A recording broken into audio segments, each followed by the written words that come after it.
Bueno, antes de nada, muchas gracias Sergio por la oportunidad de presentar aquí. Y luego también decir un poco que esta presentación es un producto del Conversion Thursday, porque yo empecé hace 2 años viniendo a una reunión que se hacía en un pub irlandés, que se juntaban allí los chalaos estos, y voy a ver qué es esto. Y me fui un día allí y aquello pues ya llevamos 2 años viniendo, o sea que mal no ha ido, ¿no? Entonces, bueno, pues esto es casi como un homenaje que le debo yo al Conversion Thursday, ¿no? Bueno, yo trabajo en Indra, que es una multinacional de tecnologías de la información. Somos 26.000 empleados, hacemos radares, sistemas de guía de misiles, elecciones, y 250 chalaos hacemos webs. Somos un equipo que hacemos sobre todo webs corporativas. Nuestros clientes son grandes empresas, administraciones públicas, y hacemos portales básicamente corporativos de la empresa, cómo se presenta en internet, etcétera, ¿no? Mi trabajo en Indra consiste en el diseño de la experiencia de usuario. Llevo 9 años en la compañía y lo que hago pues son árboles de contenidos, prototipos de pantallas, defino la interfaz del usuario, y eso acaba materializándose en un diseño gráfico, que es lo que se pasa a tecnología y a programación front, y acaba convirtiéndose en una web con un gestor de contenidos detrás, etcétera, ¿no? Bueno, entonces, además, tengo otra faceta que se relaciona mucho con internet, con mi experiencia en la analítica web, que es que yo soy fotógrafo de naturaleza desde hace muchos años. El año 2000 creé esto que se ha convertido en mi hijo mayor. Nació el año 2000, es una comunidad virtual de fotografía de naturaleza, y ha sido mi campo de pruebas para muchas de las cosas que he aprendido en internet, y al final me acabo dedicando a internet gracias a Fotonatura. Bueno, las webs corporativas, ¿cómo trabajamos? ¿Cómo hacemos este tipo de desarrollos? Bueno, pues el primer lugar que construimos, pues solemos construir sistemas bastante complejos. Trabajamos con gestores de contenidos de alto nivel, que son muy complejos, que requieren equipos muy especializados, porque son migraciones normalmente de contenidos masivos, la web de una comunidad autónoma, de un ayuntamiento, y aquello es muy sofisticado. Hay que hacer una rearquitectura de la información para mejorar la navegación, para optimizar un crecimiento que se produce en la organización, lo que sea. Entonces suelen ser cosas pues como esto, muy contundentes, muy sólidas y bastante complicadas. Luego, ¿qué hacen los usuarios de estas cosas que construimos? Pues muchas veces, sinceramente, no lo sabemos. Yo hasta hace muy poco no lo sabía. De hecho, he trabajado casi siempre sin saber qué hacía la gente, qué contenidos se visitaban, no sabíamos nada. Nuestra fuente de información normalmente solía ser gente como esta, que tenían muy claro quién veía la web, lo que hacían sus usuarios, y nos lo transmitían. Y entonces nosotros, con esa información, identificábamos las necesidades y hacíamos una cosa. No sabíamos dónde entraban ni qué visitaban, pero nosotros teníamos que construir aquello, y rápido, porque vienen detrás los de tecnología y el prototipo tiene que estar ya.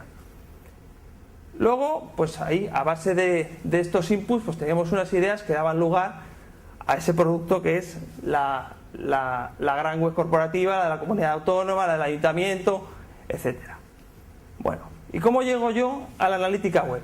Estando en un sitio así en el que tampoco era prioritario la medición, porque ninguna de las webs, o muy pocas de ellas, son de venta. No tenemos un objetivo de vender no sé cuánto o conseguir no sé cuántos usuarios en la campaña. Ese motivo no ha existido. Siempre son grandes organizaciones que tienen que hacerme la web. Pues ese era un poco el motivo. Bueno, pues yo llegué a la analítica web por accidente. Hace 3 años tuve una caída, tuve una fractura y acabé 3 meses en una silla de ruedas y 10 meses de baja. Y entonces, en ese tiempo, pues con mi hijo mayor, pues dije, vamos a dedicarle más tiempo, vamos a hacer algo con esto. Entonces, le habíamos puesto hacía unos meses el Google Analytics, pero yo, viendo números y números, pues más allá de las visitas, de dónde vienen y cosas así, pues tampoco podía sacar conclusiones excesivamente acertadas sobre qué estaba pasando ahí. Dije, pues voy a buscar en internet a ver qué hay. Y entonces di con un señor que había escrito un libro y que además decía que le mandáramos una foto con el libro. Y yo le hice la foto y la mandé. Esta es mi hija Beatriz. Los dos nacimos otra vez el día que nos caímos, porque nos caímos juntos. Y entonces, bueno, pues aquel libro me cambió la mentalidad completamente. De repente los números tenían sentido, la gente entraba en sitios, la gente hacía cosas y se podía medir y se podía saber. Y con lo que sabíamos podíamos interpretar lo que estaba pasando y empezar a mejorar la web, que era un poco lo que era nuestra misión. 10 meses después, tras recuperarme, me volví a incorporar al trabajo y entré en el equipo de desarrollo y mantenimiento de la web pública de AENA.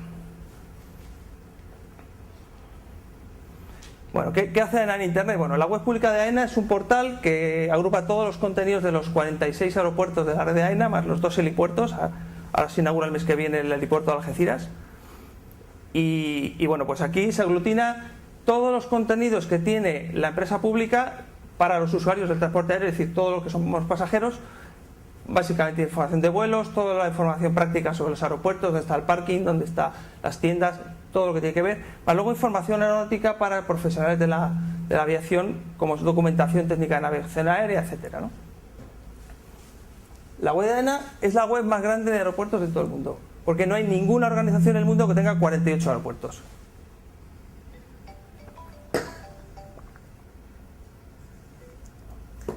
Entonces la web está dividida, cada aeropuerto tiene una web que es clónica unas con otras, tienen los contenidos estructurados de la misma forma para que se pueda gestionar y mantener y tenga una consistencia. Entonces, bueno, pues tenemos desde aeropuertos muy grandes como Madrid y Barcelona, que aglutinan la mayor cantidad del tráfico aéreo, a los aeropuertos muy pequeños como Badajoz o Logroño, cosas así. Hay muchas cosas. Bueno, cuando yo llegué, pues claro, yo llegaba con mi chip cambiado. Yo llegaba a hacer prototipos y a modificar el desarrollo, y ahora hay que hacer la web del aeropuerto no sé qué. Y yo lo primero que dije, ¿y aquí no medís? ¿Aquí cómo se mide? Y entonces me dijeron, hay una cosa que nos mandan los de sistemas. ¿Qué era esto? Y entonces, pues nos decía que teníamos 53 millones de páginas vistas al mes. Y además nos aclaraban que eran páginas, no eran hits. Y entonces, bueno, pues a mí, pues como era la única cifra que tenía, pues será. Y entonces yo me puse muy pesado hasta que conseguí que se implantara una herramienta que nos permitiera ver más allá de 53 millones de páginas, porque con esto pues no íbamos muy lejos. También sabíamos que éramos los primeros en Alexa, porque no hay nadie que tenga tantos aeropuertos, entonces claro, por eso éramos los primeros. Entonces implantamos Google Analytics y al cabo del primer mes se empezó a despejar la niebla y se empezó a ver qué había detrás.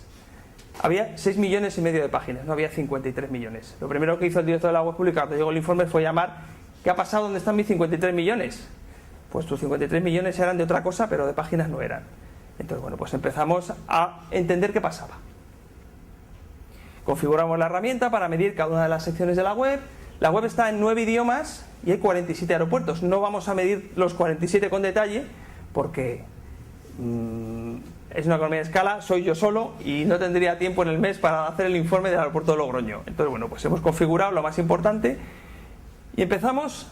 Lo primero que tuvimos que hacer es enfrentarnos a unas URLs muy amigables que nos da nuestro gestor de contenidos Fastweb Content Server y unos títulos de página que eran bastante complicados para que pudiéramos leer algo. Entonces hubo que cambiar el orden. En lugar de aeropuerto de Madrid-Barajas al final, lo pusimos al principio, así se podían leer los informes.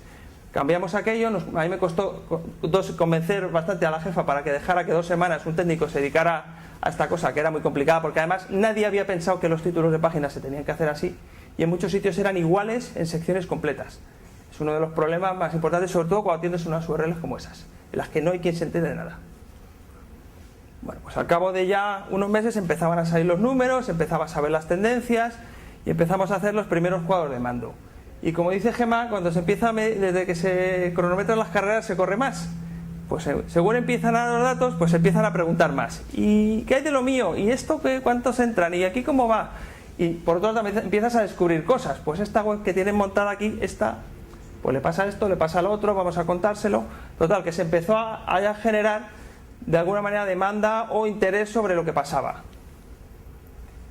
Aquí un cuadro de mando, cortesía de Gemma, el famoso Vini Vidi Vincit, y bueno, pues empezamos a ya tener el informe mensual y el 9 de enero del año pasado cayó una monstruosa nevada en Madrid que colapsó el aeropuerto y que lo cerró y se cayó la web. Y entonces había que saber qué pasaba. Entonces nos pidieron enterarnos. Como en sistemas tenían 53 millones de hits, pues no sabían lo que pasaba. Entonces, gracias a que marcamos la página de indisponibilidad, pudimos saber ese viernes y ese sábado cómo se fue recuperando, y hicimos un informe y empezaron a darse cuenta de que a lo mejor había que mirar esto porque nos iba a dar información de qué había pasado y qué había consultado la gente en la situación de crisis, y a lo mejor nos podía servir para evolucionar lo que teníamos, ¿no? Este año hemos tenido otra crisis que ha sido bastante más seria, que es la crisis del volcán. Hemos tenido dos crisis del volcán, la de abril y la de mayo.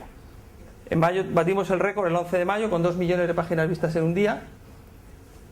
Esta fue la semana en la que, esto fue un domingo, aquello fue un martes, pero esta fue la que se quedaron no sé cuántas mil personas en Europa atrapadas. Y bueno, pues esta vez no se cayó porque ya habían cambiado la arquitectura, la versión del gestor de contenido, etcétera, y aguantó el triple de tráfico que la otra vez sin problemas, ¿no? El cuadro de mando hemos ido evolucionando hacia un cuadro de mando en el que tendemos a informar de salidas del sistema, consultas de vuelos, que es el contenido más demandado de la web, tener una herramienta de consulta de vuelos en tiempo real que te permite saber el vuelo que llega de Ámsterdam, a qué hora aterriza y cosas así, ¿no? Entonces eso es una de las cosas más demandadas. Estamos viendo las tendencias de visitas de móviles que han crecido muchísimo. El último año ha subido un 450% y no tenemos versión para móviles, o sea que... Y luego, bueno, pues contextualizamos con respecto al año cómo va funcionando, las fuentes de tráfico y Alexa, porque el director de la web pública, el primer párrafo del informe siempre es: la web de AENA mantiene su liderazgo. Entonces yo copio y pego todos los meses y cambio en la posición del ranking porque le gusta tenerlo, porque esto hay que pensar que lo lleva para arriba, y arriba lo que quieren es que sea la... Y luego, bueno, pues ya contamos lo que pasa.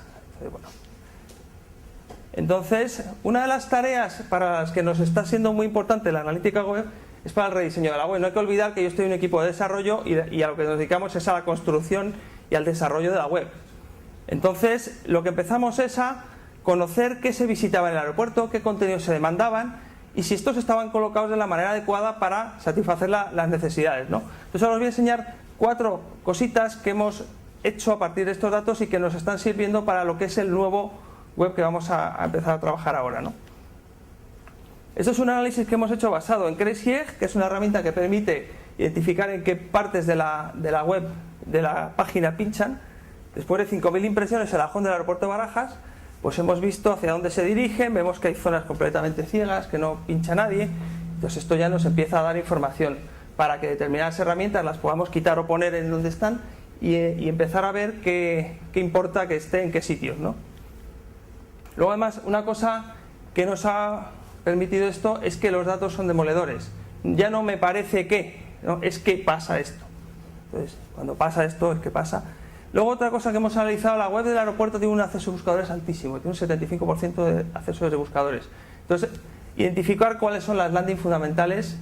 Hemos visto que la página de inicio del aeropuerto es la parte... Entonces, vamos a tener que hacer un trabajo muy detallado en la home del aeropuerto porque es donde la gente busca de forma muy primitiva en la web, en buscadores. Mete lo que está buscando en la web del aeropuerto y ya buscaré dentro.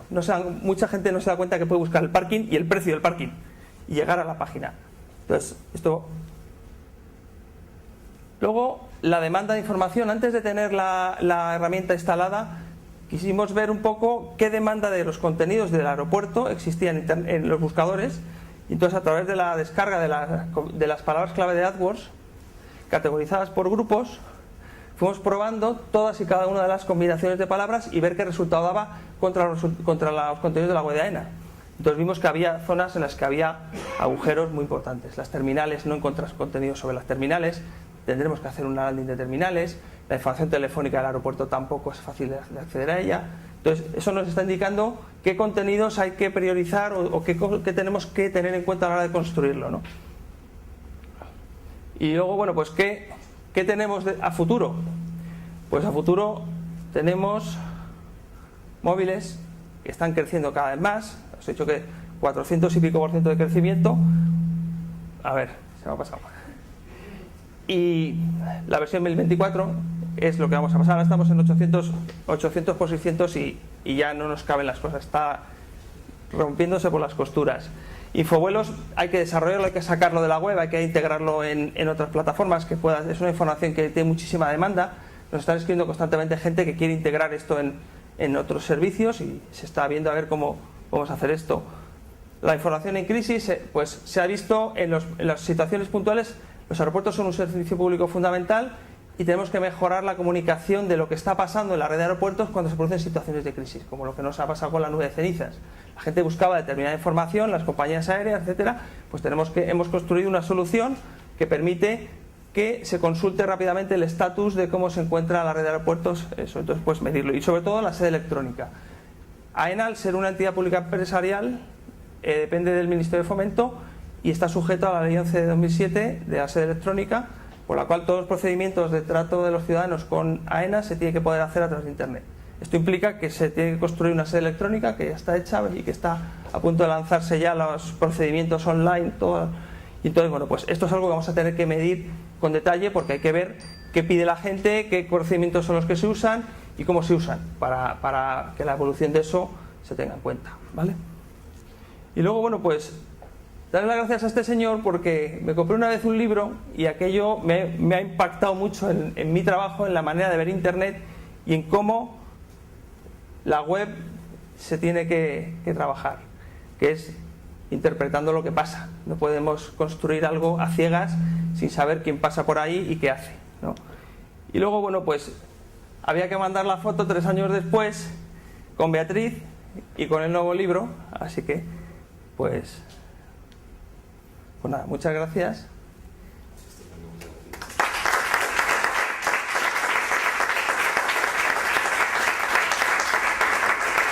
Bueno, ahora lo que me gustaría es que abriéramos más preguntas. Esto lo que trataba era de lanzaros cosas que ya puedan servir para abrir el debate un poco, ¿no?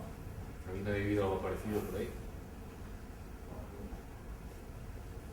¿Cuál crees que han sido las claves o los puntos más interesantes para ir enganchando a los jefes, a los directores, en que vayan aprendiendo cada vez más de esto? ¿Han sido los accidentes, los eventos importantes? ¿O ha sido un poco más el día a día?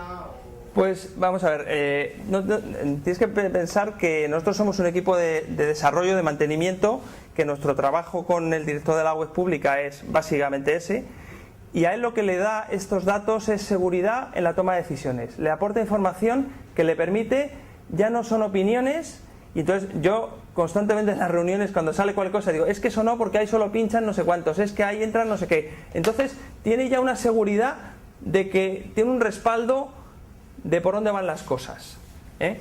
De hecho, por ejemplo, hay un subsitio, una web pequeñita que existe en la web pública, que es la de las tiendas del aeropuerto, que son una web de las cadenas de tiendas que hay en 8 aeropuertos de la red, que forman una marca. Bueno, pues en esa web se produce una situación peculiar, que tiene un acceso de buscadores altísimo, una ineficiencia alta, y bueno, pues ha servido para que se vaya tomando la decisión de recuperar ese contenido para el aeropuerto, porque ahora mismo tú entras en la web de Barajas y pinchas en tiendas y apareces en una web verde. Entonces, ahora vamos a ver que tiene sentido, que tiene que estar en el otro lado, vamos a ver. Entonces, ya no es una opinión de es que me parece que la web está preciosa, no, es que mira, es que no entran, es que no funciona, es que falla. Entonces está sirviendo para tomar decisiones sin la opinión. No es una opinión, es un hecho. Yo tengo que conquistar la organización en cierto modo con el dashboard. O sea, ¿hasta qué punto has conseguido que el dashboard sea el ariete para ir subiendo de nivel con la consulta del dato web? Que es lo que veo que al principio sí que llega a uno, que es justo el inmediatamente responsable de la web, pero para hacer que esto llegue y además que tome forma gracias a esto, alguien con una decisión más estratégica, ¿has tenido esa pelea tú de poder impulsar el dato web en la forma en la que sea, más arriba en la organización? Pues realmente ahí ya lo desconozco hacia arriba cómo llega, ¿no? O sea, sí que me consta, porque además el otro día lo comentaba con el director, le digo, bueno, y los informes mensuales, porque el nuevo informe del dashboard nuevo hemos empezado en enero. Y entonces le dije, bueno, ¿esto qué tal? ¿Está funcionando? Y dice, no, lo manda a los 47 directores de todos los aeropuertos y dice que le habían llamado varios, pues contentos de que, porque claro, de alguna manera es la web de ellos. El del aeropuerto tiene cada uno y su web, son 48, realmente son 48 webs, cada uno con su navegación, sus contenidos. Y entonces... Ahí está. ¿Y cada mes preparáis 48 informes? No se puede. Se hace solo Madrid y Barcelona. Vale. Solo Madrid y Barcelona, porque solo Madrid y Barcelona tienen... Vamos a ver, en la web de AENA más o menos el 50% es Infovuelos, que es la consulta de vuelos. Luego, alrededor del 25% son todos los aeropuertos. Y de esos, la mitad debe ser Madrid y Barcelona. O sea, el resto es un tráfico mucho más bajo. Entonces, el aeropuerto de Badajoz pues tiene visitas, es que igual te digo que son 1.500 visitas al mes. Claro, mi cuestión siempre será el director del aeropuerto de Badajoz, hasta qué punto se va conquistando su corazón con estas cosas, ¿no? Y poco a poco se va dejando o va pidiendo más cosas, ¿no? Ahora por supuesto que Madrid y Barcelona están por delante, pero tenemos situaciones curiosas. Hace poco el director del aeropuerto de Girona pues llama al director de la web pública que ¿por qué no sale el primero en Google? Pues no sales el primero en Google porque hay un cachondo de Gerona que se ha hecho una web que se llama Girona Airport, Airport Girona, Aeropuerto Girona, y está posicionada la mejor. Y no vamos a hacer nada con eso, sales el segundo. Oye, ¿la piquilla entre aeropuertos? No somos conscientes de ella. Vamos a ver. Lo más... Sí.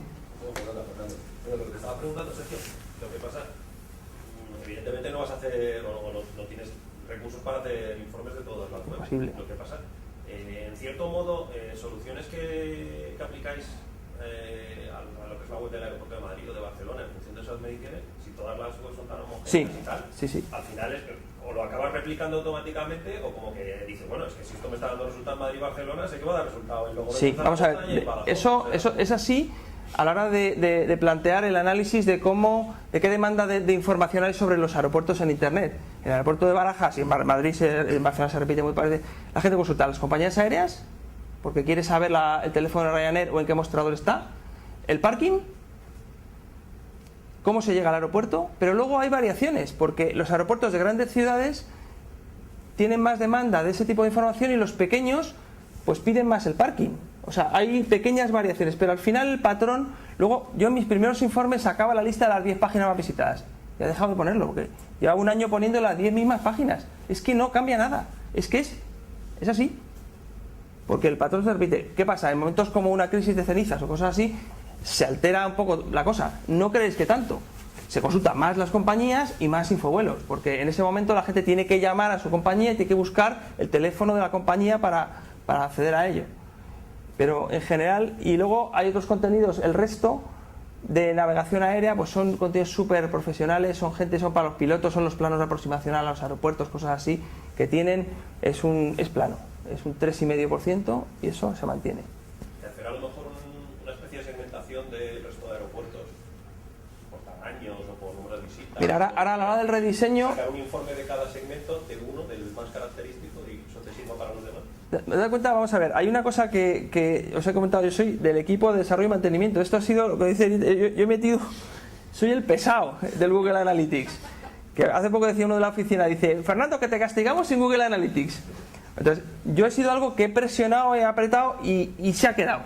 Entonces ya se ha creado una cultura que además, me acuerdo con la nube de cenizas, me llamaron a mí de sistemas para preguntarme qué había pasado. O sea, ahora me llaman a mí, porque ellos no lo pueden ver. También nos costó, el Google Analytics tardó el día de los 2 millones de páginas, tardó 48 horas en sacar los datos, porque aquello para sumarlo debió costarle lo que no está escrito. Entonces, hacer más, de momento, tengo muchas limitaciones. Me estoy concentrando en medir lo importante. ¿Cuántas consultas se hacen de vuelos? ¿Cuántas solicitudes de sillas de ruedas en los aeropuertos se hacen? Las métricas de las salidas del sistema, por así decirlo, que me permite dimensionar si esto va para arriba o para abajo.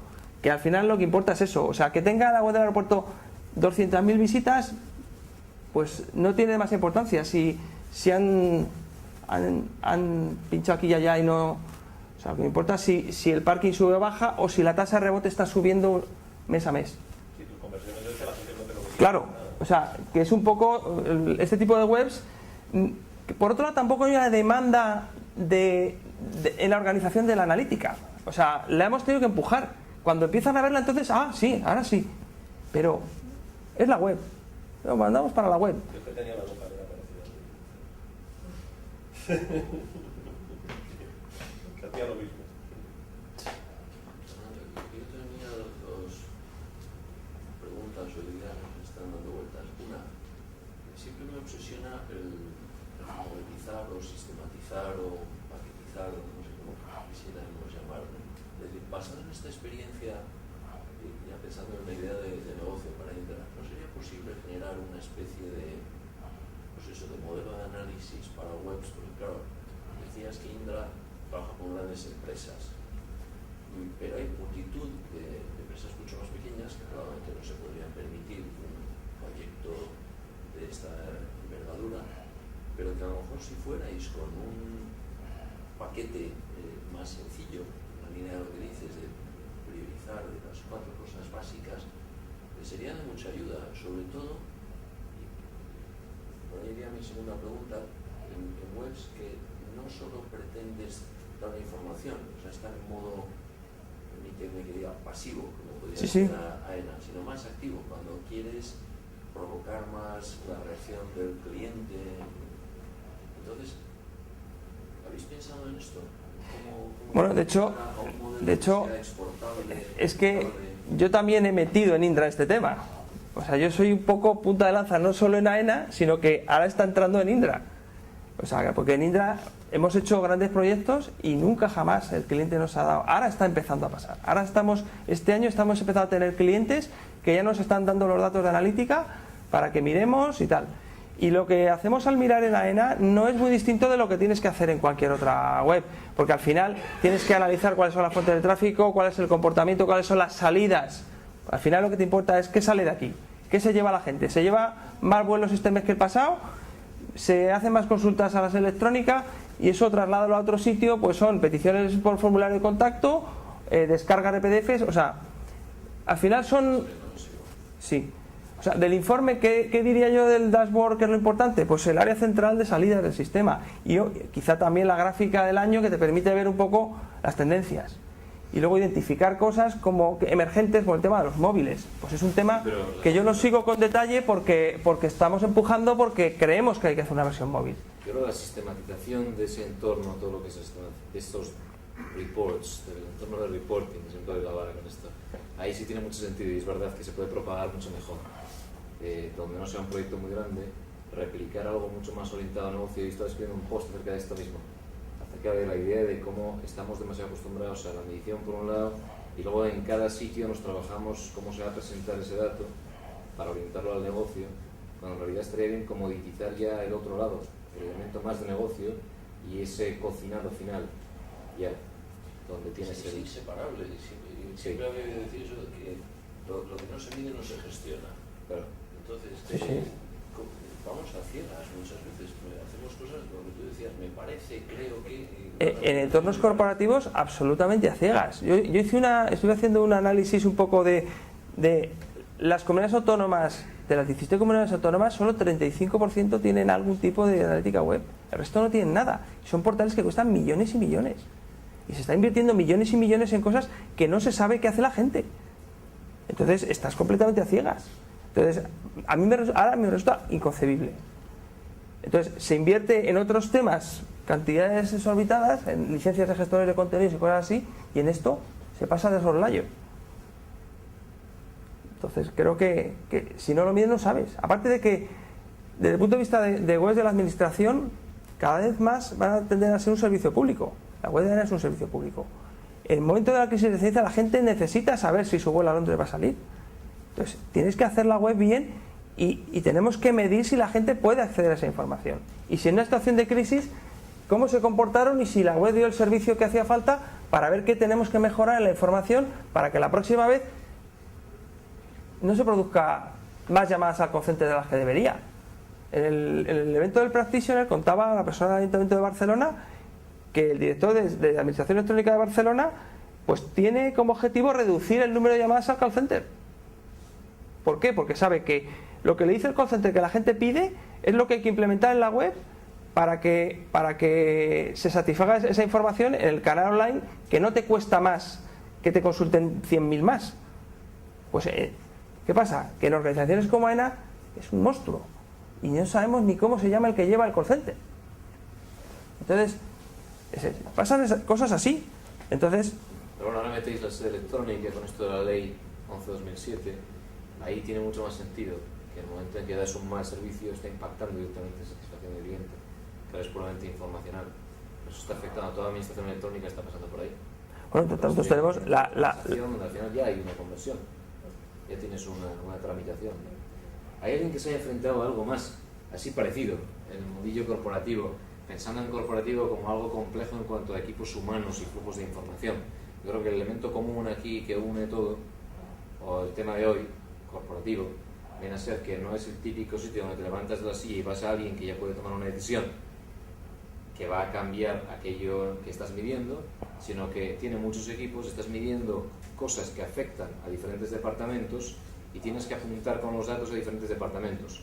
Y habrá cosas que afecten a marketing online, habrá cosas que afecten a desarrollo. Pues es que en ese tipo de organizaciones la web suele ser un núcleo central muy separado de lo demás y es como el departamento de comunicación. Sí, online y tal, sí. O sea, no es como en otros sitios en los que hay una pata de venta o de tal, que es el canal de venta online en el que se tiene que relacionar con lo demás. Aquí, en entornos corporativos es los de la web. Sí, y ponme esto en la web. Y yo quiero salir en la home, pero que da igual salir en la home. Luego hay un internet, por un lado hay departamentos de internet, hay departamentos incluso de experiencia de usuario en el mundo banca que tocan también con internet. Hay departamentos incluso derivados de marketing y ramificados, unos en marketing online, otros en marca con también impacto en medición. Hay tanta bifurcación que me pregunto si alguien más ha vivido este desafío, sobre todo en la entrega del dato y en que le hagan caso. Bueno, yo estoy en ello. Estoy en Caja Madrid, estamos implantando la herramienta, pero en mi caso, por ejemplo, por encima de mí hay una persona que toma las decisiones y cree mucho en el proyecto. Entonces eso facilita mucho las cosas. Claro, si tienes un líder interno que además tenga audiencia con gente que manda en cada uno de los departamentos, eso tiene mucha fuerza ya. Y eso ha pasado. Yo también es verdad que invariablemente donde he visto un proyecto que va rápido y sin problemas y todo fluye, es donde hay un canal de comunicación facilitado por ese líder interno. Lo del líder interno es vital. Si tú estás dentro ya, es perfecto. Sí. Pero el tema de tener un líder interno, alguien que agarra esto, aunque no tenga nada que ver con analítica, pero alguien que sí decide que lo va a liderar y que lo va a defender, que los datos se escuchen, igual que se escuchan en cualquier otro entorno, al final. ¿Alguien más que lo ha vivido por ahí en cualquier industria? Yo conozco el caso de Coca-Cola, donde nos pegamos un batacazo bastante considerable, precisamente por no ser capaces de hacer lo que ellos necesitaban internamente. No tener alguien dentro que liderase el problema y encontrarnos con que planteábamos unos dashboards y una analítica y una esto está muy por delante de lo que nos saltamos 16 pasos. De ir poco a poco, Sí. fuimos a lo más chulo y nos quedamos. Una herramienta chulísima que nadie utiliza.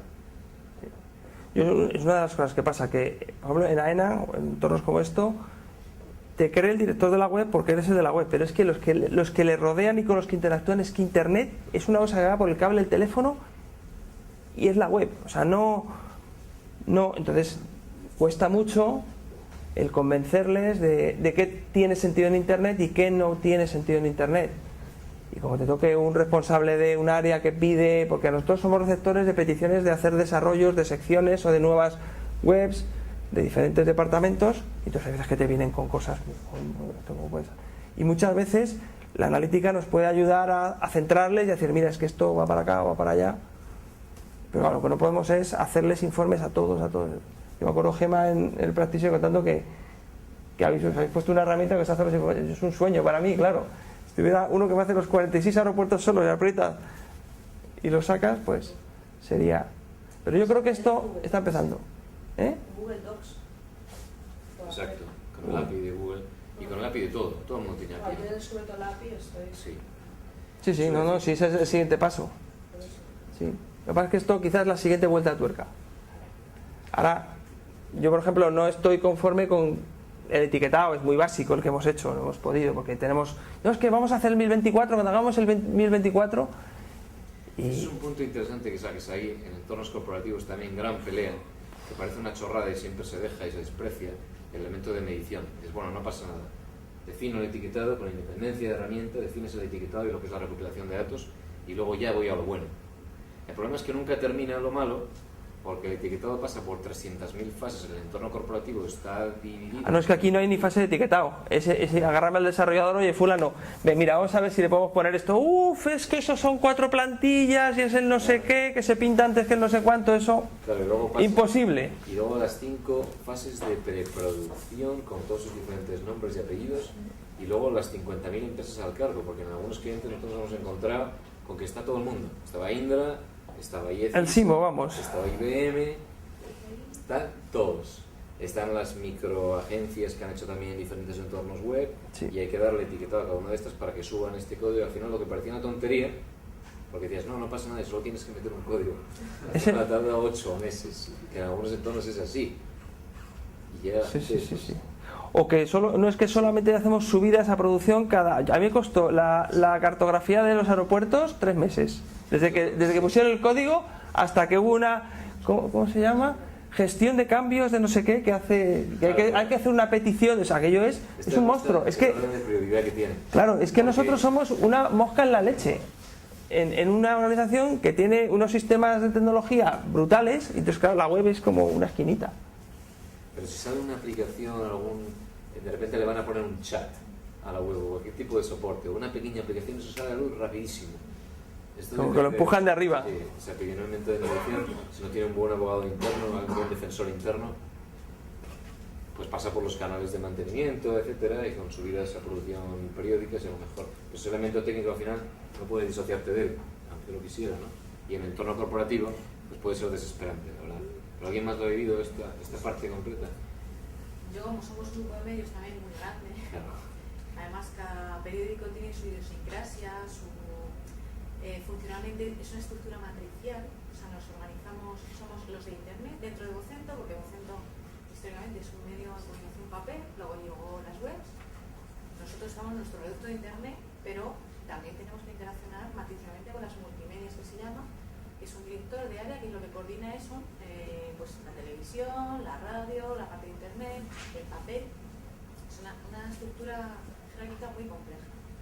Entonces, con los gerentes de Internet sí que esa comunicación es muy fluida, afortunadamente, pero lo que tú comentas, a la hora de tomar decisiones de alto nivel, el ciclo de aprobación es muy complicado, es muy complejo. Simplemente presupuestariamente, dotar de presupuestos, es complicado y a veces es desesperante porque paraliza cosas que sabes que en 1, 2, 3 lo tienes y por temas burocráticos internos es complicado de sacarlo adelante.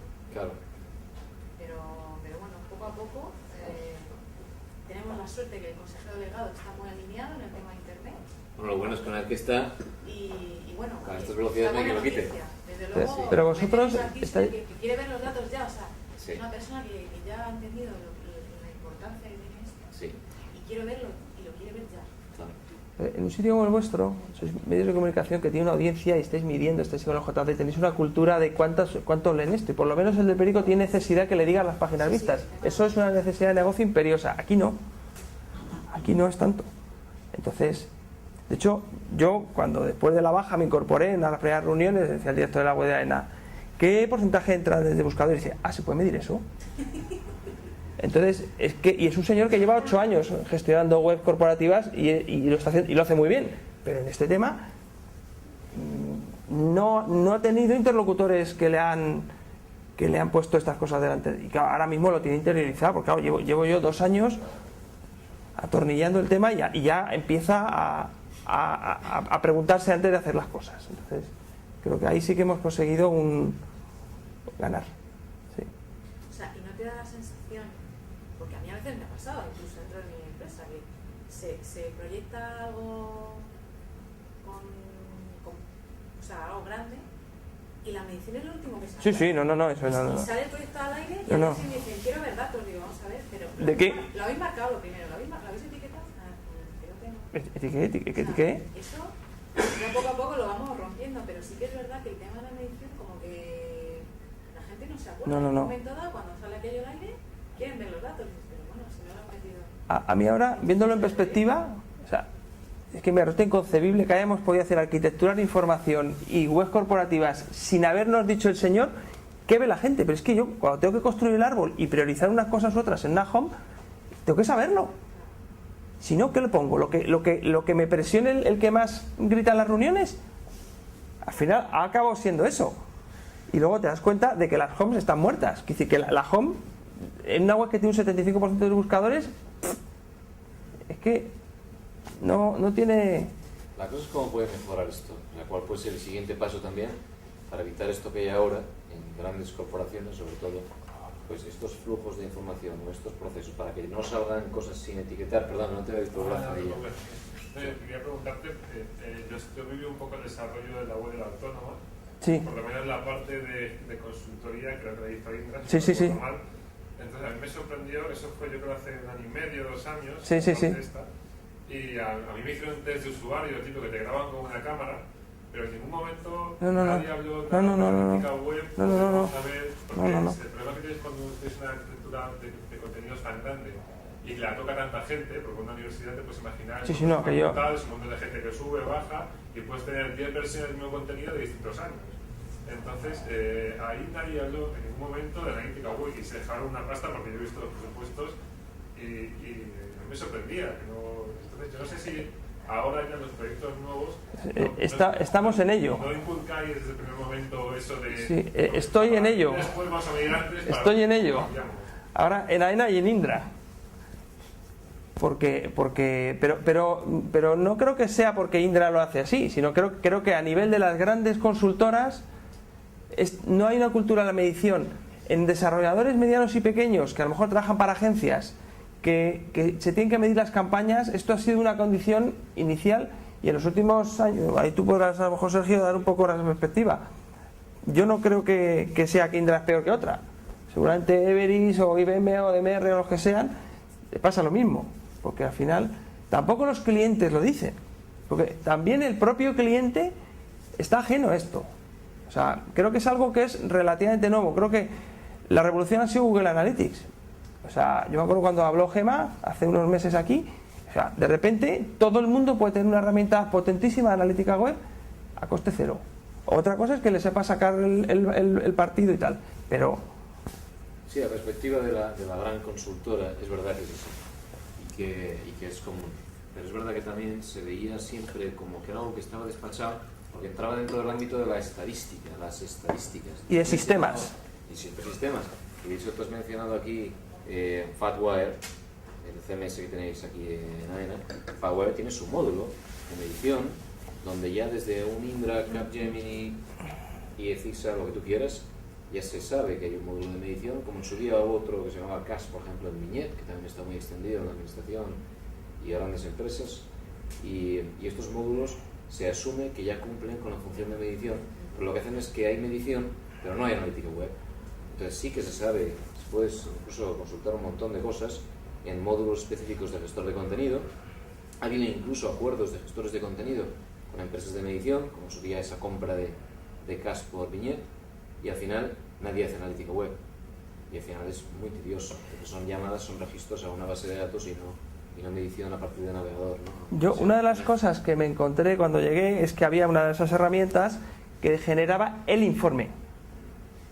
Entonces, el romper la cultura de el informe con el cuadro de mando y el pegarme o el bucear en los datos para ver qué pasa y este mes lo cambio. Por lo que decía Vinas, el 25% de tus KPIs los tienes que tumbar todos los años. Pues hay que estar evolucionando y cambiándolo. No puedes tener un informe congelado que se hace por hora de consultoría y que dentro de 3 años me valga. No puede ser, eso es imposible. Si no puedes segmentar, si no puedes taladrar en los datos, no vale. Entonces, a mí me ha costado romper eso. Esa cultura del informe que aprieto y sale el PDF, aquí está. Ya te dice que el aeropuerto de Barajas, 283.000 páginas. ¿Y? ¿Qué han visto? El parking, las compañías aéreas, la nueva que ha sacado de las tiendas, ¿qué han visto?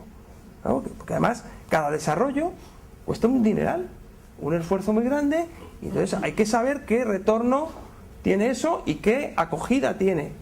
Y eso, pues que sirva de experiencia para los desarrollos. Yo ya estoy hablando desde el punto de vista de desarrollo, de en qué invierto o cómo invierto. Pues creo que es un input importantísimo para los que estamos trabajando, construyendo y evolucionando los portales. Pues ya veis, hay un desafío técnico, organizativo, de comunicación. Yo estaba antes a punto de decir que también creo que en lo que es el desafío técnico puede haber un paso adelante a partir de lo que está pasando ahora para la gestión de códigos de medición. Están saliendo muchos sistemas y muchas ideas ahí fuera para poder extrapolar todo lo que es el código de medición, el etiquetado del resto del contenido, y para que sea más editable, más rápido, sin depender de subidas a producción, etcétera, con todo lo que eso entraña de riesgo. Pero al final la idea de abrir una ventanita al código fuente o a tu JavaScript, a lo que quieras, una ventanita donde puedas gestionar ese código desde fuera, para que nadie tenga nunca que llamar a nadie, sino que desde el departamento que gestiona la medición van directamente a introducir cambios. Un campo de gestor de contenido, vamos. Exacto, viene a ser un gestor sobre el gestor, que es el gestor de contenido de huella. De hecho, en su día salió un producto que se llamaba Tagman. ¿Alguien lo vio esto? Tagman. Sí, ¿no? Pues esto es un producto que se hace un par de años, que lo presentaron ahí en el eMetrics en Washington DC, dos hermanos, y nunca se volvió a oír hablar de ellos. Yo creo que se arruinaron con la que costaba el stand allí en eMetrics. Pero el tema es que salieron ahí y lo presentaron, y de hecho se llamaba, que lo presentó Paul Cook, y era un producto donde tú insertabas este código en tu página y ya podías pasar a gestionar todas las huellas en su propio sistema, en modo software as a service de gestión de huellas, un gestor de huellas. Problema, doble llamada a su gestor y desde el gestor al siguiente sistema. Pero al final ha habido bastante evolución y mucha gente pensando sobre esto, y yo sé que Peterson ha estado dando vueltas, hay mucha gente que le ha estado dando vueltas a esto, y a lo mejor el siguiente paso en gestión de contenidos permite ya abrir estas ventanas a gestión de etiquetas y no tenemos estos problemas que al final condicionan todo. También es verdad que es un método arcaico, esto de tener que trabajar con etiquetados y que esto no es subido etiquetado, y en general todo lo que hacemos para medir ahora mismo en HTTP no deja de ser bastante primitivo, es lo que hay. Nosotros hicimos una cosa parecida, nos faltó el paso de añadirle el gestor de contenidos, pero sí que sacamos todas las etiquetas del código fuente de cada una de las plantillas y las pusimos en JavaScript aparte, ficheros aparte. De manera que ya, si hubiésemos podido quitar el JavaScript desde el exterior, podríamos haberlo hecho sin problemas. Esa parte faltó por desarrollar, ¿no? Pero la idea era esa. Sí. La idea era Yo quería preguntarte, porque bueno, todo el mundo lo que maneja pues, es lo que decís, ¿no? El DAG, el script de Google Analytics, o integrar en los dispositivos, los entornos. Existen también los logs, los servidores web de toda la vida. No sé si alguien se tiene que lidiar con ellos. El tema, por ejemplo, las URLs de hardware tienes un CID que realmente identifica contenido, pero la URL puede tener 5 URLs distintas. 400 caracteres. Claro, eso, el tag de Google Analytics lo controla. Sí, el tag de Google Analytics no tiene ningún problema porque la página se carga y el JavaScript envía los datos, no hay ningún problema, da igual la URL que tengas. No va por URL, No tiene, da igual. De hecho, Google Analytics todo el chorizo ese se lo traga. De hecho, puedes sobreescribir incluso el chorizo. Sí, que grabe otra cosa. Y que grabe otra cosa, incluso que el título sea lo que tú quieres. Salir ya, una vez que se carga en el navegador, tú le pasas el dato que quieras, porque genera logs sobre la marcha en el proceso de navegación. Pero también en el proceso de log, analizando logs, que también todos nos lo hemos comido, y siempre hay algún entorno donde al final hay partes que están gestionadas con logs, por lo que sea, porque es una parte segura, en banca o la parte de banca que no se llega a etiquetar nunca, etc. Y ahí, pues sí, esos TIDs famosos, siempre hay quien se ha pegado a la matada traduciendo identificadores, Imposible. tienen unas tablas de traducción que cada noche al procesar la información, esto lo he visto en un montón de sitios, van haciendo un lookup y una traducción de cada parámetro en un valor. Esto en un gestor de contenidos así es un infierno con la cantidad de contenidos. En AENA tenemos más de casi 50.000 contenidos en 9 idiomas. Es imposible, es imposible. De hecho, una de las peleas primeras que yo tuve fue los títulos de página. Había muchas páginas que se llaman todas igual, que es uno de los errores típicos de grandes portales, el título de página. Yo tengo ya, soy hipersensible a los títulos de página. Y además es que luego tiene un efecto positivo. Nosotros cuando lanzamos el Google Analytics teníamos un 35% de tráfico desde buscadores. Hemos llegado al 51% en un año, solamente cambiando los títulos de página. Porque es que estaba, claro, Google te saca en el resultado los 65 primeros caracteres. Si pone AENA, Aeropuertos Españoles y Navegación Aérea, te has quedado sin palabras. ¿Y de qué es? Claro, ya solamente el usuario a lo mejor estaba igual de indexado, pero lo que devuelve el buscador como identificador del contenido es mucho mejor ahora. La petición que hace Google Analytics para resolver el título de página es una petición HTTP a la página para... No, el título que tú tengas en la página. Lo captura y ya está. O sea, no hace peticiones extra, ¿no? Puedes Captura la etiqueta title, ¿no? Exacto. Y la manda. Puedes sobreescribir todo, pero al principio te coge el título de la propia, el código fuente que se ha servido ya y lo está arrastrando en esa llamada que hace a la imagen. Entonces concatena un montón de parámetros.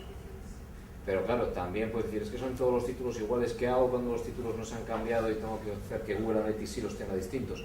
Pues una matada que casi no tiene sentido, que es que para cada página tú estás escribiendo algo que es único, efectos de medición, pero no único, efectos de servirse a la página. Con lo cual llega a hacer el esfuerzo, para eso ya lo haces también en la página y ya tienes ese posicionamiento de cada uno. Pero al final, ese elemento técnico, el desafío que yo veo más gordo, sin duda es, una vez esté todo, esa comunicación y poder llegar a alguien que lo pueda aprovechar. El elemento de comunicación, por eso me interesaba mucho, esos flujos de información y con qué trocitos de tu dashboard se van quedando diferentes departamentos y cómo que se van cayendo trozos por el camino. Ahí ya desconozco dónde se va quedando, ¿sabes? Yo creo que les llega el email todos los meses, uy, qué bien este mes. Y más allá de eso tampoco... Ahí está la gracia realmente en la automatización, efectivamente, con APIs, con lo que quieras. Sí, no, eso es el... O con el típico widget que se está haciendo la gente por ahí, gente contratando profesionales de widgets para hacérselo en cualquier aplicación de móvil o lo que queráis, donde ya quieres automatizar datos hablando con cualquier herramienta que tenga su API, y al final esa automatización se basa en que puedas hacer una especie de entorno en cascada donde el de arriba tiene unos parámetros comunes que se van heredando entre diferentes departamentos y cada uno incorpora aquello que les afecta y es único, y hay contenido común a varios en un mismo nivel y contenido específico de cada uno de ellos. Y para poder automatizarlo sí que tienes que tenerlo muy bien pensado, quién recibe qué información y se la van a usar. El problema siempre es el mismo, la rivalidad entre departamentos. También otro problema incorporativo, ¿qué haces cuando le das un dato a alguien y en el mismo dato incorporas el valor, las métricas de alguien en su mismo nivel? Ahí estás creando ya la rivalidad. Digo, parece una tontería, pero estas piquillas pseudo infantiles se ven en todos lados y al final siempre va a ser, no, yo tengo más tráfico que este, y la sensibilidad del que está por encima, es decir, no, a los que están ahí no les des nunca el tráfico de los que están en su mismo nivel, a mí me lo das y a ellos dales a cada uno lo suyo. Y luego el problema de cotejar cada uno de todos estos con el global que se suma. ¿Alguien más ha tenido que pelear con esto? Por ahí. Tengo que enviar datos a redactores por canales y son como 20 canales y no tienen que mirar el uno del otro. Claro. Y es una matada muy grande de reporting. ¿Y se comparan entre ellos o hacen algún tipo de porra ahí a ver quién? Claro. No tiene sentido para mí. Claro, es que ahí está, esta es la clave. Todo el elemento este de comunicación es vital, pero bueno, ahí te lo has currado muy bien. ¿Cómo ha quedado masticada la información ahí? ¿Más por ahí? ¿Alguna otra idea? Yo quería hacer una pregunta a Fernando. En los nuevos proyectos de grandes consultoras como Indra, ¿tú crees que la situación ha cambiado respecto de lo que has descrito que ocurría hace unos años? No mucho. Es decir, aunque el cliente no lo pida, la consultora ya sugiere la implantación desde el momento cero de un sistema de medición analítica que puede ser gratuito o otro según los requerimientos que vosotros entendáis que tienen, porque a lo mejor el cliente final ni siquiera lo pide. Claro. Pues, mi pregunta es, ¿ha cambiado también ese chip en la gran consultora? Estamos en ello. Estamos en ello y de hecho vamos a eso. Porque además, como implantadores y como desarrolladores de una solución, porque se hacen a medida, o sea, tú puedes utilizar un gestor de contenidos, pero al final la arquitectura de información, el diseño gráfico, todo lo que compone la experiencia de usuario del portal, lo has decidido con el cliente, porque él te ha dicho cómo quiero yo que sea y tú le has dicho, pues mira, esto puede ser así. Entonces yo creo que el escenario que vamos a poder tener en los próximos años es de te implanto la herramienta y nos va a servir para evolucionar el portal en base a lo que vayamos viendo, porque hasta ahora estábamos construyendo como catedrales, que eran sólidas, tal, pero eso tenemos que flexibilizarlo para que en base a lo que nos va dando las herramientas podamos ir evolucionando las cosas de una manera más adaptada a la realidad, porque si no nos encontramos con que lo que se decidió sin tener información, cuando llevas 3 meses te das cuenta que esto no lo ve nadie, está en la home y hemos hecho un desarrollo no sé qué, que esto otro hay que potenciarlo y ahora esto es un arco de iglesia. Entonces creo que tenemos que empezar a trabajar en esa línea. Luego también nos encontramos que vamos a empezar el proyecto y el que no tiene nada es el cliente. Si tampoco tiene nada para que yo pueda hacerle las preguntas adecuadas y responder. Vamos a ver, ¿dónde entra la gente? ¿Qué falla en tu web? El proceso de compra, el no sé qué. Tenemos que saberlo. Si no, ¿qué tengo que arreglar? Es que no lo sé. La bola de cristal, lo que os he puesto, es que tenemos que hacer, estamos trabajando con una bola de cristal muchas veces en el perfil que yo tengo, que es construir la arquitectura de información, definir la experiencia de usuario, la estructura de pantallas, el prototipado en definitiva, que es lo que condiciona todo lo que va detrás. Porque yo hago los planos de la casa. Si luego la casa no vale porque es que era para 8 personas y la hemos pensado para 3, pues está mal hecha. Entonces creo que tenemos que empezar a ir en esa línea. ¿No crees que hay dos situaciones que son muy diferentes? Una, que te encuentras con algo que ya está construido, tomando tu símil de la catedral, te encuentras con la Sagrada Familia, que está hecha aparte, tienes que continuar. Entonces eso es una situación. Y otra vez te encuentras un solar. Solares no, ya no hay solares, ya no hay solares. Eso era el año 96. Grandes empresas no, pequeñas, yo creo que todavía sí. Sí, hombre, vamos a ver. Sí que es verdad que hay clientes que tienen cosas muy obsoletas en las que lo que hay que hacer es derribar el edificio y empezar de cero, y vamos a empezar a hablar con todo el mundo para ver qué hay que construir, porque lo que había no tiene sentido ninguno. Esa primera capa es muy obvia. Ahí no puedes empezar más desde cero, porque el proceso que has seguido es te encuentras con algo y tienes que mejorarlo.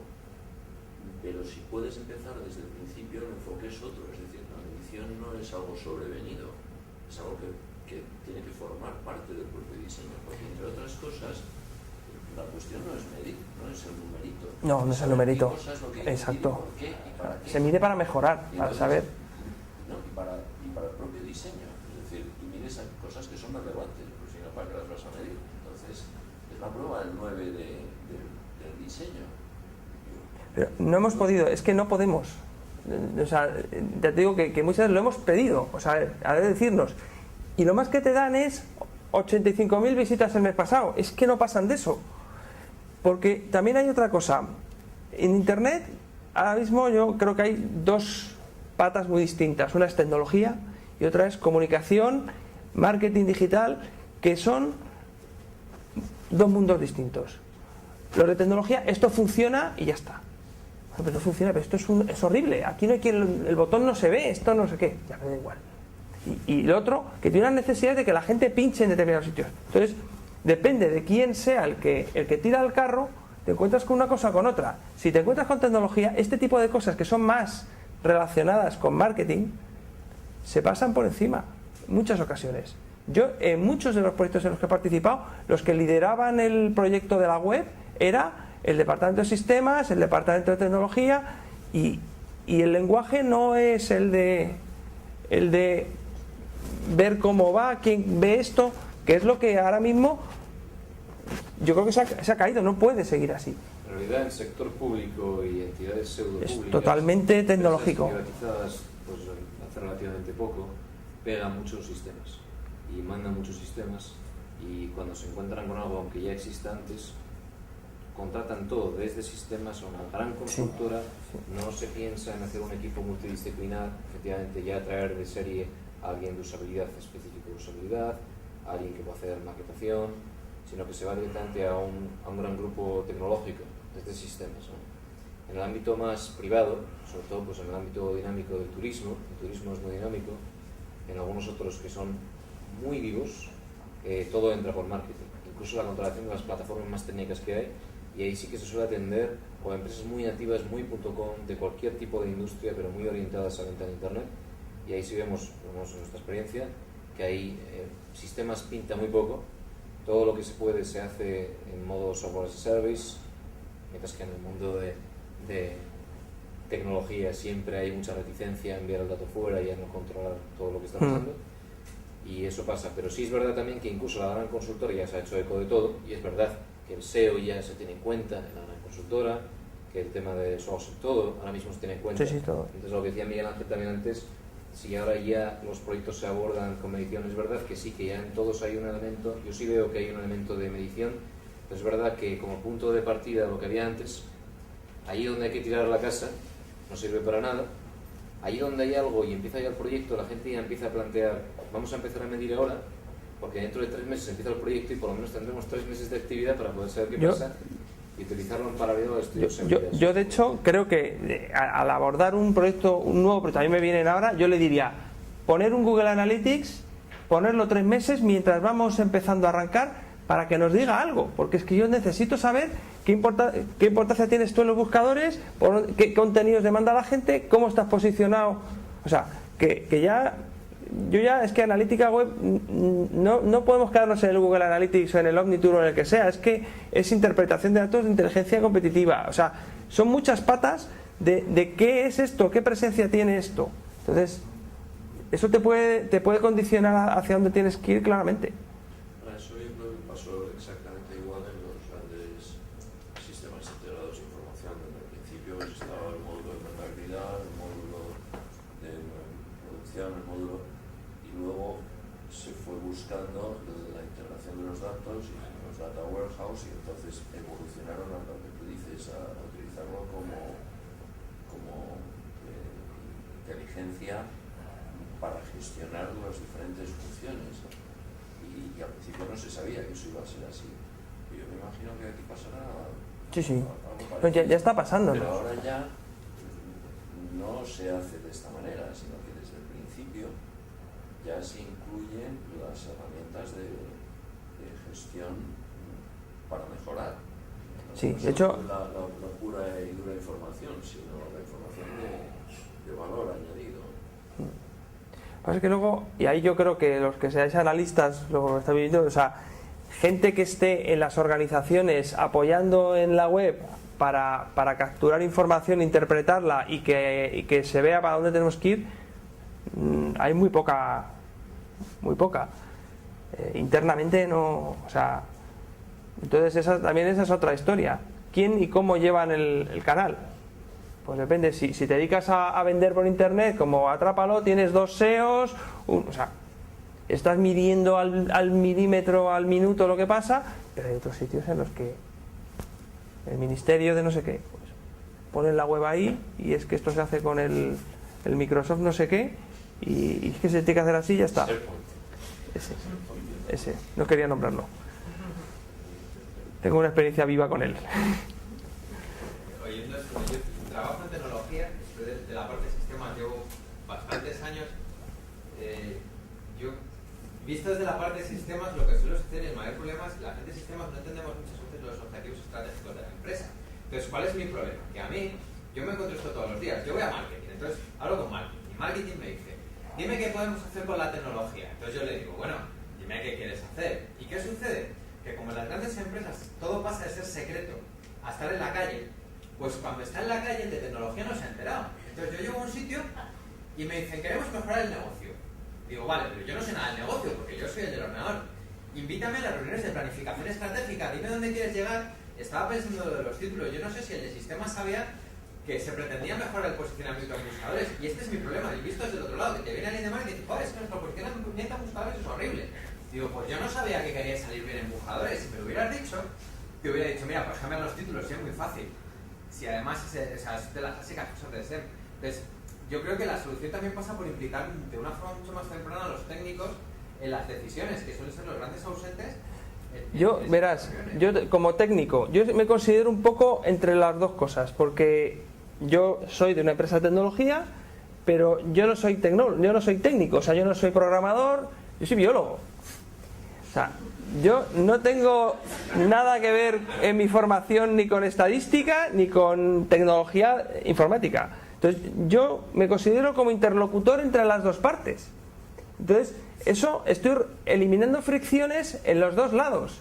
Entre el que pide, yo quiero posicionarme, pero vamos a ver, ¿cómo vas a posicionarte si no has metido textos con que ponga lo que tú eres? No sé qué. Y al otro, es que tenéis que poner los títulos, porque no pongáis los títulos, ¿cómo va a salir esta? ¿Entiendes? Entonces, el proyecto en el que estoy se sale un poco de lo normal en el trabajo que hacemos nosotros, porque nosotros normalmente empieza un proyecto, desembarcas, montas todo y adiós, aquí os dejamos con el chalet montado. Y aquí no, estoy en un proyecto de largo recorrido en el que estoy en un equipo de mantenimiento que me da una perspectiva muy diferente a la que he tenido en otros sitios, porque claro, desembarcas, haces la web, sale, te invitan a la fiesta del lanzamiento y se acabó. Y al cabo de 3 meses entras y han cambiado todo y bueno, pues ya está, ahí lo han dejado. Entonces ahora tengo una perspectiva diferente, el día a día, y de dar apoyo en la toma de decisiones con estas cosas. Y ese limar fricciones por los dos lados creo que es importante.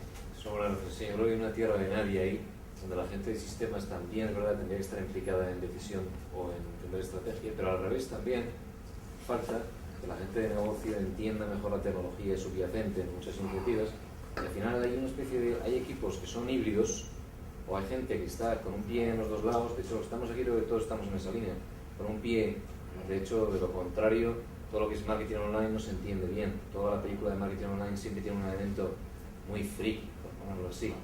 En realidad, de hecho, por eso en marketing relacional, incluso en marketing tradicional, hay una reticencia hacia marketing online y hay bueno, y se mira con otros ojos. Y yo creo que ahora mismo esta actitud de entender la parte tecnológica y la parte de negocio escasea mucho. Entonces, ahora mismo quedan muchas organizaciones a tierra de nadie, donde nadie hace el puente. Y ves en muchos sitios que sí hay alguien, y eso trae mucho éxito. Alguien que pueda acercarse a tecnología y desde negocio decir, vamos a hacer esto. Y he visto en alguna empresa, estoy pensando ahora mismo en una empresa, donde hay un señor que hace ese puente perfectamente. Está en tecnología, pero es el perfecto comunicador con negocio, que se pasa el día yendo al otro edificio, que es el de negocio, y explicando a todo el mundo lo que van a hacer, y si les parece bien, y vuelve a tecnología. Y ese tío tendría que estar en todos los lados. Tened en cuenta también otra cosa, y es que cualquier tecnólogo o cualquier empleado de departamento de tecnología solo te dará, si es listo, 3 respuestas. ¿Es imposible? ¿Es muy difícil? ¿O habla con mi jefe? Pero por una razón, y es que cada vez que en tecnología cedes a una demanda de marketing, aproximadamente estás diciendo que sí a salir a las 8 o a las 9 de la noche en vez de a las 6. Y no te dan ni más presupuesto, ni más gente, ni más tiempo. Pero mira, una de las tareas mías en el día a día es tratar de evitar que esos marrones entren, poniéndole sentido común a lo que se pone encima de la mesa, en las reuniones de seguimiento, cuando vamos y llega uno que quiere una cosa que haga no sé cuántas historias. Entonces, ese papel es fundamental para que tú puedas hacer lo que se puede hacer y que lo que se ponga en marcha o que se lance para hacer tenga sentido. Porque si no, estamos construyendo una cosa que luego, ¿para qué? Si no funciona. Es que incluso Gemma había hecho un comentario al principio, y yo creo que aquí, tanto el departamento del área en que se encaja Gemma como el área técnica, casi que están en paralelo, porque el ejemplo me parece entender que describía, se hace un lanzamiento de un nuevo, no sé, el iPad, me viene a la cabeza, que probablemente no sé si es el caso, pero se lanza una aplicación y luego os piden, oye, que queremos datos, pero nos habéis preguntado antes acerca de qué tipo de datos se querían capturar y cómo. O sea, en esa línea yo entiendo que tanto el profesional del dato está casi al mismo nivel que el técnico, porque hay otro que tiene la idea feliz y que tiene además los recursos para echarla adelante y que no involucra ni al técnico ni al profesional del dato. O sea, es que ahí todos tenemos que hacer el mejor los deberes. Sí. También es responsabilidad nuestra. Afortunadamente eso ocurría antes, o sea, ahora ya la cultura del dato está muy instaurada. Te puedo asegurar que ahora ya no es lo último, ahora es lo primero. O sea, afortunadamente para nosotros eso ha cambiado. Pero ha habido momentos, efectivamente, que al técnico, porque además nuestros departamentos técnicos son muy grandes, están en Bilbao, y una serie de diversificación técnica también, que eso complica las cosas un poco más. Y alguien que es el que tiene que lanzar eso a la máquina, pues se le ha olvidado la etiqueta. Algo tan tonto como eso, ¿no? Pero bueno, a veces tenemos procesos que eso lo evitan, ¿no? Y de hecho es muy importante el etiquetado por lo que comentabas antes. O sea, marca para poder empezar a tener una historia. O sea, la web no puede tener historia si no se está midiendo. Eso es importantísimo, tener una historia con la cual aferrarte desde el momento cero. Sí. Mi pasado profesional es de traductor y estoy encontrando un par de paralelismos curiosos. Por un lado, en una traducción bien hecha hay que hacer mucho trabajo anterior. O sea, una traducción lo primero que haces es hacerte un glosario. Igual que aquí lo primero que haces es diseñar el etiquetado antes de construir nada. Y lo segundo que haces cuando estás traduciendo es, te olvidas de las traducciones literales. Piensas siempre en cómo comunicar lo que quiere una parte a lo que quiere la otra, pero sin fijar en todas las palabras. Entonces, esa es la magia entre la comunicación entre el negocio y la tecnología. Cuando el negocio, en su idioma concretísimo, dice andamos buscando un incremento en el ROI, hace falta decir al tecnólogo. Y hace falta que el servidor funcione más en paralelo. Y es exactamente el tipo de... O sea, nuestro trabajo es muy de traductores. Sí, sí. ¿Y el trabajo de qué rol? ¿El nuestro en qué sentido? Los analistas acabamos siempre actuando como traductores entre el núcleo del negocio, que encima tiene un idioma cerradísimo, y el que en el fondo para conseguir los datos que hace falta y la información, más que el dato, la información y lo que se extrae de eso, tienes que saber qué hay abajo, dónde está el hierro, dónde hace falta cambiar un H1 o un título de página, y tienes que entender también esta organización, sus objetivos son vender más, que sus usuarios salgan más satisfechos, y son dos idiomas distintos y hay que coordinarlos. Está perfecto, no me extraña, no es de extrañar que en el New York Times el encargado de hacer toda esta traducción se llamaba el diplomático, el embajador de los datos, data diplomat, lo llaman ahí. El otro día en mi blog pusieron un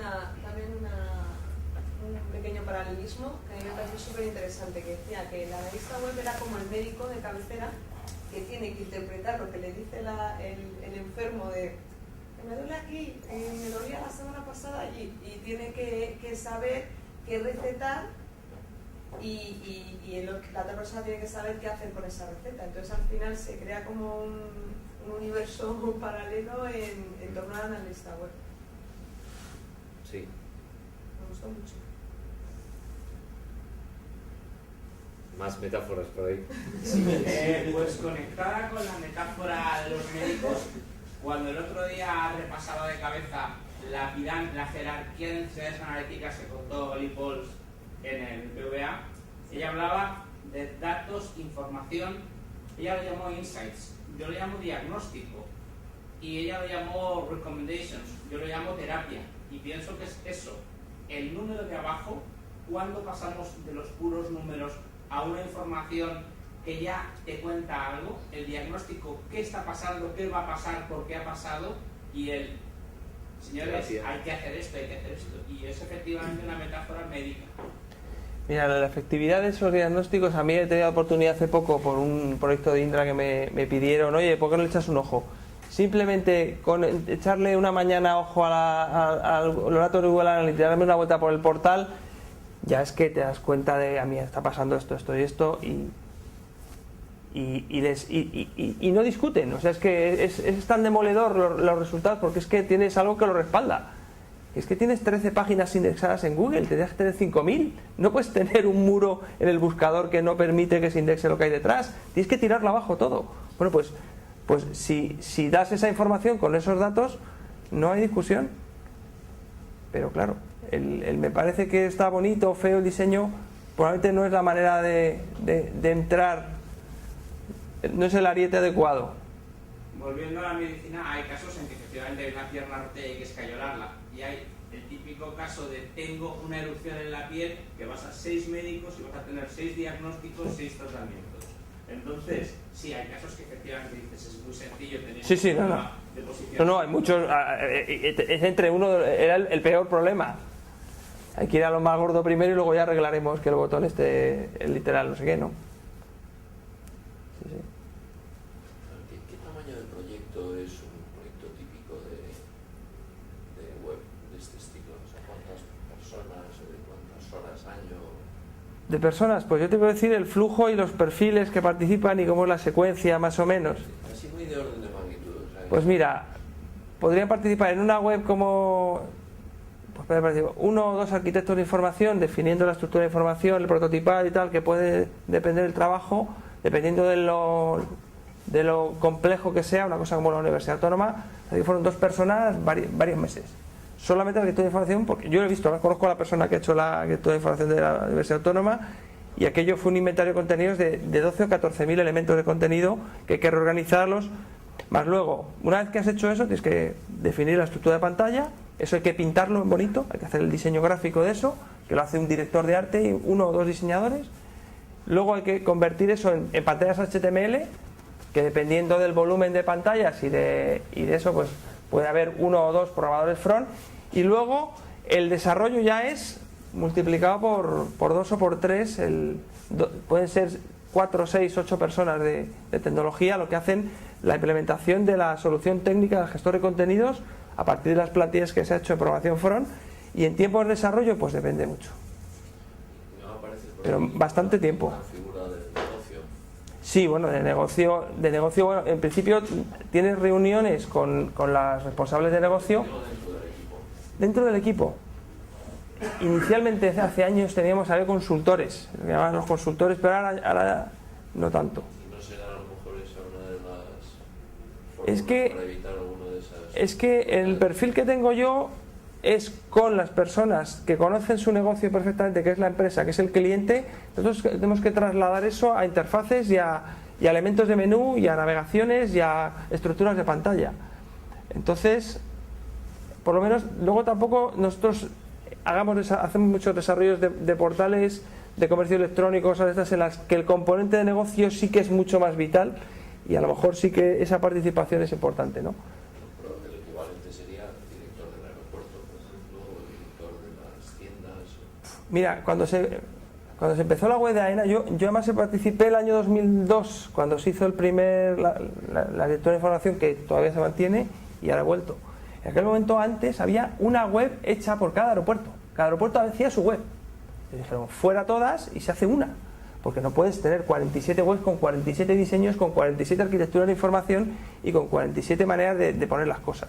Entonces se tiende, y hay un equipo de editores responsabilizado del mantenimiento de aquello, que tiene que cada número de teléfono de cada aeropuerto está validado una vez al mes.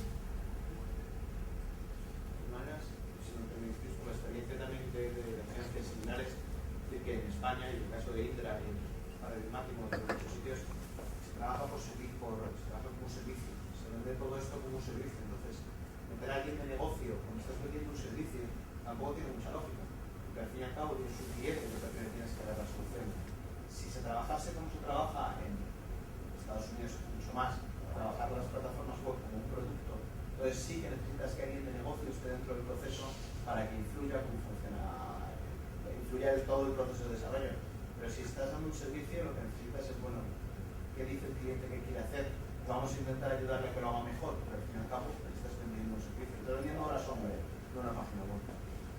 Esto ha sido siempre la pillada de toda la vida contractual, porque al final la página web se vende como arrendamiento de servicios, ¿no? Al final siempre evitar que sea como producto cerrado, pues no es complicadísimo para el que lo hace, ¿no? Claro, es que cuando trabajas, eso suele ser, casi siempre trabajas con un cliente, y es que en España el 99% de las empresas que realizan este tipo de servicios lo hacen únicamente para clientes, no producen para ellos mismos.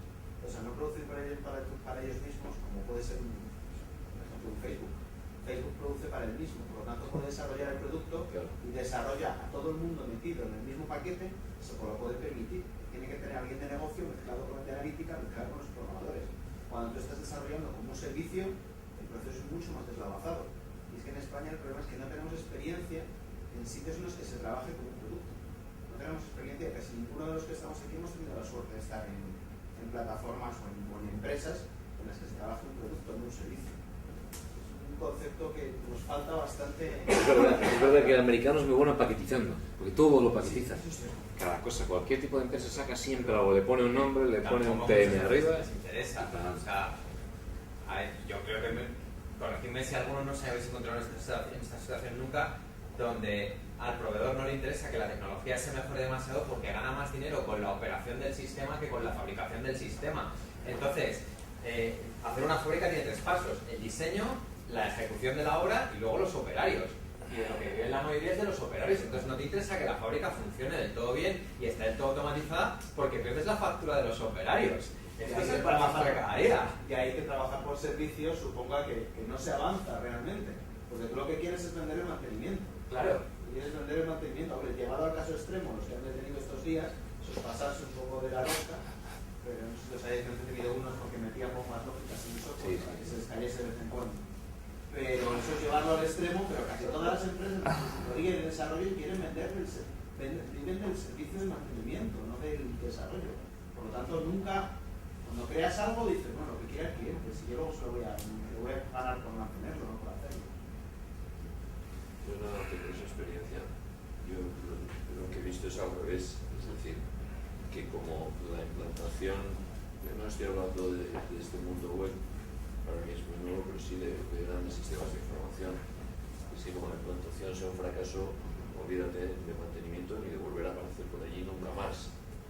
Entonces, lo que sí que suele suceder es que se forman equipos en los que muy desde el principio hay personas de diferentes perfiles y tomando el símil de la traducción, no solo traductores genéricos, sino traductores en un proceso o en un sector determinado. O sea, saben de banca o saben de distribución comercial o saben de proceso de creación de fábricas o proceso de financiero o de recursos humanos y hablan los dos idiomas y hacen el papel que decía Fernando. Y si no es así, en grandes proyectos vas al fracaso garantizado desde el principio, y acabará mal, seguro. Por eso era mi pregunta, porque desconozco si en el mundo de estos proyectos cómo se funciona, qué tipos de equipos son, qué perfiles Pues hay. depende mucho los dos escenarios de si eres parte del equipo un poco lo que pasa en AENA. Somos de empresas externas, pero estamos formando parte de un equipo que tiene recorrido. O sea, no desembarcamos, construimos y nos vamos. Y ahí te quedas con el sistema, no. Entonces, si estás embebido, trabajas de una manera muy diferente porque construyes y tienes que tener en cuenta cómo vas a evolucionar eso, porque estás dentro todos los días y tienes que trabajar con eso. Si estás con lo otro, tienes plazos, está muy acotado el tiempo, la tecnología, los recursos, y hay que terminar, y es que se acaba, y es que el proyecto se acaba ya, y ya está, y hay que entregarlo. Entonces, yo creo que un poco lo que iba él de decir la persona de negocio donde tiene que estar. Yo creo que en España tenemos un problema con la ingeniería del software. Es decir, el análisis de requisitos, quién lo hace y quién participa. ¿Sabes? Porque, o sea, ahí es donde tiene que entrar, yo creo, la persona de negocio. Es decir, cuando tú dices, yo quiero una página web, muy bien, ¿qué quiero que haga esa página web? Ahí tiene que estar el de marketing, el de negocio y el técnico. Un poco para que cada uno diga, yo quiero esto, y el técnico diga, pues esto lo hacemos, o esto que tú quieres es imposible, porque claro, todo el mundo quiere tener su información en la home, o cosas de estilo, o yo quiero que haga cualquier maravilla tecnológica que lo complica todo y no aporta nada. Entonces yo creo que la persona de negocio tiene que estar en análisis de requisitos, que es la primera fase del proyecto. ¿Qué pasa? Que yo creo que en España tenemos un problema en general del software, es decir, la gente en muchos casos no está dispuesta a invertir un dinero en esa primera fase de análisis de requisitos. O sea, yo quiero proyectos ya para mañana o para viernes. sí, habría que hacer el preproyecto. Exactamente, y nadie va a pagar una cantidad muy grande por un análisis de requisitos bien hecho que no se solucionan muchos de esos problemas. Es que en proyectos grandes eso sencillamente es imposible. Y ya sí que todo el mundo lo sabe, porque ha sufrido esa experiencia, le ha costado mucho tiempo y mucho dinero. Entonces, ya se sabe. Y además no vale tampoco, como a veces hacía el partido de ping-pong. Es decir, yo te lanzo los requisitos de marketing, el de sistemas me lo devuelve. No. Esto no vale, tiene que ser todos juntos. O sea, os encerráis aquí y no salís mientras no os hayáis puesto de acuerdo. Y eso yo creo que ya hace mucho tiempo que funciona en varios proyectos, porque es que no se puede hacer de otra manera. De todas maneras, es que además nosotros, ahora nos viene, vamos a poner el ejemplo de la Universidad Autónoma. A ver, que hay que hacer la oferta de la autónoma. Te viene allí y entonces, a ver, ¿de aquí toda la información cuánto? Claro. ¿Vas a hacer un inventario de contenidos para hacer la oferta? ¿Con 14.000 contenidos? Porque luego hay que pegarse con todos los departamentos para colocar aquello. Eso puede durar 2 meses o 2 años. Y tienes que acotarlo. Entonces, siempre te equivocas, siempre. Porque no sabes lo que te vas a encontrar cuando abras el cubo. El perfil este que comentas del traductor, el que traduce las necesidades de negocio en las necesidades técnicas y es capaz de hacer de puente, el interlocutor, el traductor de un idioma a otro, en muchas empresas grandes es un perfil muy definido, se llama Product Manager. Existe como un perfil en un montón de grandes empresas, sobre todo más internacionales que españoles y más multinacionales. Pero está muy bien acotado su trabajo, muy bien acotado su perfil, recoge las necesidades de negocio, las traduce en necesidades técnicas sin llegar al nivel de un project manager que sí que trabaja con los técnicos. Con la suerte de haber trabajado muchos años con ese perfil y la verdad es que el funcionamiento es mucho más sencillo porque permites que la gente de negocio piense mucho más en negocio, tenga una idea y no tenga que, sin embargo, a los técnicos, la gente que luego va a tener que desarrollar, diseñar, maquetar, llegue la idea perfectamente mascarita, traducible y dispuesta para que ellos puedan trabajar sin dificultades y sin peleas internas. Por lo menos en proyectos web eso siempre nos funciona muy bien, sobre todo con las restricciones y todo eso. Eso es. Muy bien. ¿Alguna otra consideración por ahí? Vale, yo os digo, hoy al final no hemos preparado ningún tipo de picoteo aquí ni nada de esto porque vamos a ir por ahí. Entonces yo no sé qué quedará, pero iremos a dar una vuelta. El que quiera tomar algo fuera.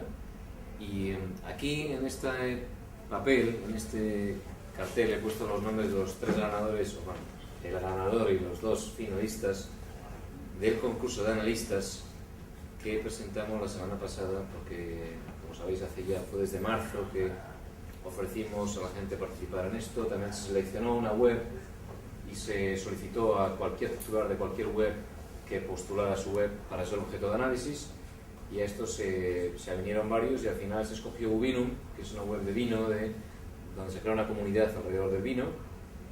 Y sí, son 5 minutos, ¿no? En 2. Y bueno, y al final pues sobre Ubinum ha habido estos análisis, y de los informes recibidos pues al final el jurado, entre todos los jurados, seleccionamos los ganadores, y el que ha ganado es Pablo Suárez, que está ahí, que hemos descubierto que está en Londres. Todavía no hemos podido dar el IPAD. Y después pues Ana Solans, que está en Barcelona, y Ricardo Tallar, que está en Zaragoza. Sus informes los vamos a publicar en la web del Conversion Thursday en cuanto Ubinum decida qué elementos son publicables y cuáles no, porque son datos suyos. Y esperamos que la próxima vez pues haya más afluencia todavía de interesados. Así que sin más tenemos que terminar ya, porque nos echan de aquí. Muchas gracias. Y muchas gracias.